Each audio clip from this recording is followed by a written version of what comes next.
اور اسی لیے بعض روایات میں یہ منقول ہے کہ نبی کریم صلی اللہ علیہ وسلم جب نماز شروع فرماتے تھے تو یہ فرماتے تھے انی وجہت وجہ للذی فطر السماوات والارض حنیفا وما انا من المشرکین. انی وجہت وجہی للذی فطر السماوات والارض، میں نے اپنا چہرے کا رخ کر لیا ہے اس ذات کی طرف جس نے آسمان اور زمین کو پیدا کیا. یہ چنانچہ حضرت امام شافعی کے مسلک میں ہم جو پڑھتے ہیں نا ثنا سبحانک اللہم و بحمدک، اس کے بجائے یہ ہے ان کے ہاں ان صلاتی وہ انی وجہت وجہ للذی فطر السماوات والارض حنیفا وما انا من المشرکین. اور حنفیہ کہتے ہیں نماز شروع کرنے سے پہلے پڑھو، نماز شروع کرنے کے بعد تو سبحانک اللہم پڑھو گے نا، لیکن نماز شروع کرنے سے پہلے پڑھو انی وجہت وجہی للذی فطر السماوات والارض حنیفا وما انا من المشرکین، کہ میں نے اپنا چہرہ اپنا رخ کر لیا اس ذات کی طرف جو آسمان اور زمین پیدا کرنے والی ہے، جس نے آسمان اور زمین پیدا کیا، اور وما انا المشرکین، میں مشرکوں میں سے نہیں ہوں. یہ کہہ لو، ایک یہ دعا مانگتے آؤ رب اجعلنی مقیم الصلاۃ، اور اللہم ارزقنی قلبا خاشعا، اے اللہ مجھے خشوع والا دل عطا فرما دیجئے، میری نماز کو خشوع والی نماز بنا دیجئے. اور جب شروع کرو تو کہو انی وجہت وجہی للذی فطر السماوات والارض حنیفا وما انا من المشرکین. یہ بھی حضرت خلیل اللہ کی دعا ہے. قرآن کریم میں یہ الفاظ حضرت ابراہیم خلیل اللہ نے کہے تھے انی وجہت وجہی للذی فطر السماوات والارض حنیفا وما انا من المشرکین. یہ کہو اور پھر شروع کرو. اپنی سی کوشش تو کرو، قدم تو بڑھاؤ، اللہ تعالیٰ کی طرف چلنے کا آغاز تو کرو. یہ کرو گے تو اللہ تبارک و تعالیٰ انشاءاللہ ثم انشاءاللہ تمہاری نمازوں کو بھی بنا دیں گے، خشوع والی نمازیں بنا دیں گے. اللہ تعالیٰ ہم سب کو توفیق عطا فرمائے. پھر فرمایا ومن ذریتی، اے اللہ مجھے بھی نماز قائم کرنے والا بنائیے، میری اولاد کو بھی، میری ذریت کو. ذریت میں اولاد بھی آتی ہے، اولاد کی اولاد بھی آتی ہے، اولاد کی اولاد کی اولاد بھی آتی ہے. میری ذریت کو بھی نماز قائم کرنے والا بنا دیجئے. سکھا دیا کہ آدمی کو صرف دعا اپنے لیے نہیں کرنی چاہیے، اپنی اولاد کے لیے بھی، اپنی نسلوں کے لیے بھی، کہ اللہ ان کو نماز کا پابند بنا دیجئے، یا اللہ ان کو جماعت کا پابند بنا دیجئے. یہ ہر ماں باپ کا فرض ہے کہ وہ اپنی اولاد کے حق میں یہ دعا کریں، کوشش بھی کریں کہ وہ نماز کے پابند بنے، نماز کے باجماعت کے پابند بنے، اور جو لڑکیاں ہیں وہ نماز کی پابند بنے. لیکن ان کوشش بھی کی جائے اور یہ دعا بھی کی جائے رب اجعلنی مقیم الصلاۃ ومن ذریتی، میری اولاد کو بھی نماز کا پابند بنا دے.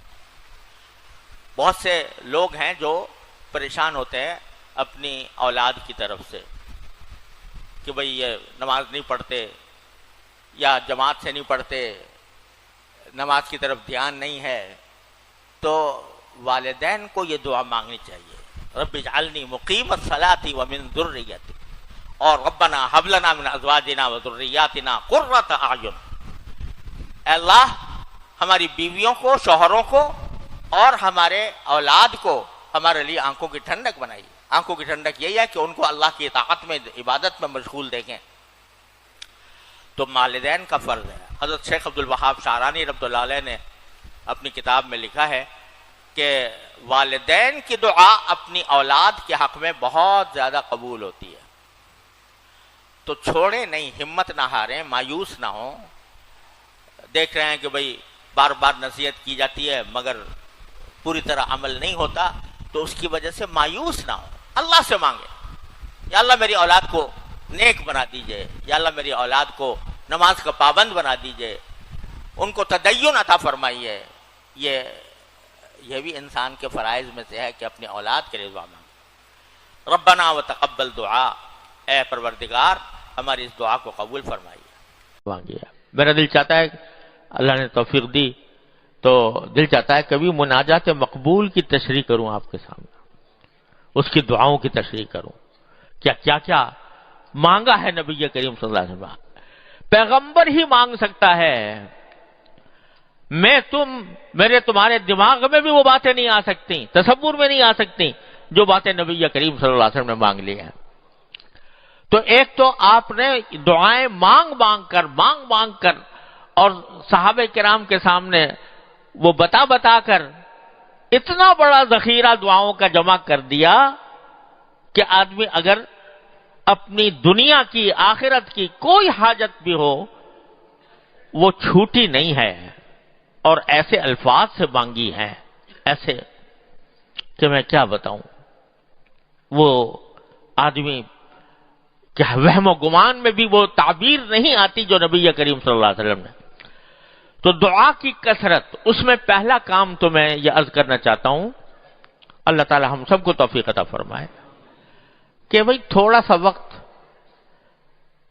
تلاوت کے لیے تو نکالنا ہی چاہیے نا ہر مسلمان کو۔ تلاوت کرنے کے بعد تھوڑی سی وہ مناجات مقبول یا حزب الاعظم یا حسن حسین جو بھی میسر آ جائے، آسان ترین جو ہر جگہ ملتی ہے مناجات مقبول ہے، تو اس مناجات مقبول میں منزلیں مقرر کر دی ہیں حضرت نے۔ اس کا یہ مطلب نہیں ہے مناجات مقبول کی منزلوں کا کہ جو ہفتے کے دن کی دعائیں لکھی ہوئی ہیں آپ ہفتے کے دن مانگا کرتے تھے، یہ اتوار کے دن کی جو لکھی ہوئی ہے وہ اتوار کے دن مانگا، ایسا نہیں ہے۔ دعائیں جمع کی ہیں ہماری آسانی کے لیے، کہہ دیا بھائی یہ ہفتے جمعہ کو پڑھ لیا کرو، یہ ہفتے کو پڑھ لیا کرو، یہ اتوار کو پڑھ لیا کرو۔ تو ہر آدمی، اللہ تعالیٰ اپنی رحمت سے ہم سب کو توفیق عطا فرمائے کہ تھوڑا سا وقت اگر صرف عربی میں پڑھنی ہو، صرف عربی میں پڑھنا ہو اور عربی جاننے والا آدمی ہو تو مجھے ایک منزل میں 3-3.5 منٹ لگتے ہیں زیادہ سے زیادہ۔ اگر کوئی آدمی ذرا اٹک کر پڑھنے والا ہو تو 5 سے 7 منٹ لگ جائیں گے اس میں۔ ایک منزل مناجات مقبول کی، اس میں مشکل سے پڑھنے جانے والے کو 3-3.5 منٹ اور ذرا اٹک کر پڑھنے والے کو 5 سے 7 منٹ لگیں گے، تجربہ یہ ہے۔ اب بتاؤ 5-7 منٹ کیا چیز ہے؟ کھڑے ہو کر بیوقوفی میں اور کھڑے ہو کر فضولیات میں 5 منٹ ہم صرف کر دیتے ہیں، لیکن وہ خزانہ جو نبی کریم صلی اللہ علیہ وسلم چھوڑ کر گئے، دعاؤں کا خزانہ، اور ان میں سے ہر دعا ایسی ہے، تقریباً ہر دعا ایسی ہے کہ دنیا و آخرت کی ساری بھلائیاں اس میں جمع ہو گئیں۔ تو جو بندہ روزانہ مانگے اللہ میاں سے، وہ دعائیں مانگے، روزانہ مانگے، 3-4-5 منٹ تک وہ کرے، محروم کر دیں گے میرے مولا، اس کو محروم کر دیں گے۔ وہ رحیم و کریم ذات، وہ جو ہمارے ایک ایک حاجت کو جانتی بھی ہے اور ہماری حاجت روائی بھی کرتی ہے، وہ اس اپنے بندے کو محروم کریں گے جو اس کے محبوب نبی صلی اللہ علیہ وسلم کی بتائی ہوئی دعائیں پڑھ رہا ہے۔ اور مناجات مقبول میں حضرت والا نے شروع کیا ہے، پہلی منزل جو ہے وہ ہفتے کے دن کی، وہ اس میں ساری قرآنی دعائیں ہیں، قرآن نے جو دعائیں سکھائی ہیں، قرآن کریم نے جو دعائیں سکھائی ہیں، اور وہ رسول کریم صلی اللہ علیہ وسلم بھی مانگا کرتے تھے۔ اب بتاؤ جو دعا اللہ تبارک و تعالیٰ فرما رہے ہیں یہ مانگو تو وہ نہیں دیں گے، ایک طرف ہم سے کہہ رہے ہیں پڑھو، کہو، یہ الفاظ کہو، مجھ سے مانگو، تو ایسا کون، یعنی دنیا میں بھی کوئی ایسا شخص بہت ہی سنگ دل ہوگا کہ ایک طرف وہ دعوت دے کہ بھئی مجھ سے مانگو، پھر کہتا بھاگ جاؤ۔ یہ تو سنگ دل سے سنگ دل انسان بھی ایسا نہیں کرے گا۔ تو میرے مالک و خالق جو رحمان الرحیم، وہ کہہ رہا ہے کہ یہ کہو وَقُلْ رَبِّ اغْفِرْ وَارْحَمْ وَأَنْتَ خَيْرُ الرَّاحِمِينَ، کہو، کیا کہو؟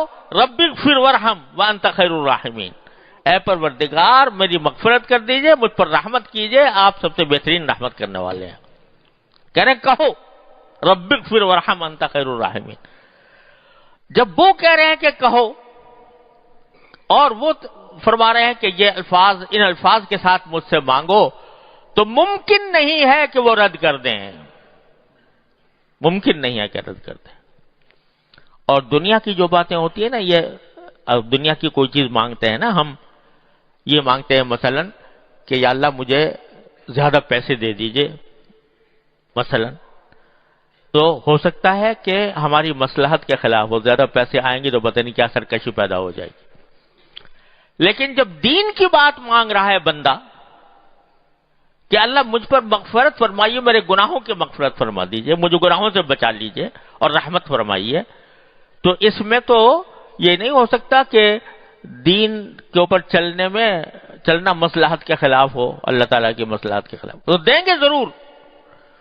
تو اس وجہ سے اللہ تبارک و تعالیٰ کی سکھائی ہوئی دعائیں تو بالکل پکی ہے کہ انشاءاللہ ضرور قبول ہوں گی، قبول ہوں گے، اس معنی میں بھی کہ قرب پیدا ہوگا، اس معنی میں بھی کہ ثواب ملے گا، اور اس معنی میں بھی کہ دین مانگ رہے ہو تو دین ملے گا تمہیں انشاءاللہ اللہ تبارک و تعالیٰ کی رحمت سے۔ تو وہ مناجات مقبول کی ایک منزل کا روزانہ معمول بنا لے بندہ، کیا مشکل کام ہے، 3-3.5 منٹ 5 سے 7 منٹ لگتے ہیں ایک منزل میں، اور اس میں دنیا آخرت کی ساری بھلائیاں آ جاتی۔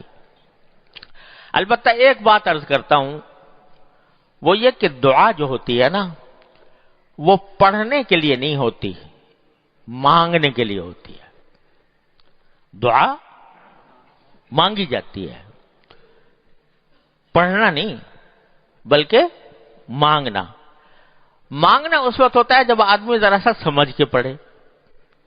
اگر کسی کو عربی آتی ہے اور عربی میں دعا جو رسول کریم صلی اللہ علیہ وسلم کی منقول ہیں وہ پڑھتا ہے اور مانگتا ہے، تو دل لگا کر جو مانگ رہا ہے اس کو، وہ دعائیں ہیں ایسی کہ آدمی کا دل کھینچتی ہیں، تو اس کے معنی پر غور کر کے مانگے اللہ تعالیٰ سے، صرف پڑھے نہیں مانگے۔ اور جن کو عربی نہیں آتی تو الحمدللہ دعاؤں کی کتابوں کے ساتھ ترجمے بھی چھپے ہوئے ہیں، ترجمے چھپے ہوئے نا، تو تھوڑا سا وقت اور لگا لے، وہ الفاظ بھی پڑھے، کیونکہ ان الفاظ میں بذات خود برکت اور نور ہے۔ کیا کوئی بندہ مانگے گا جو نبی کریم صلی اللہ علیہ وسلم نے مانگی ہے؟ میرا دل چاہتا ہے، اللہ نے توفیق دی تو دل چاہتا ہے کبھی مناجات مقبول کی تشریح کروں آپ کے سامنے، اس کی دعاؤں کی تشریح کروں، کیا کیا مانگا ہے نبی کریم صلی اللہ علیہ وسلم۔ پیغمبر ہی مانگ سکتا ہے، میرے تمہارے دماغ میں بھی وہ باتیں نہیں آ سکتی۔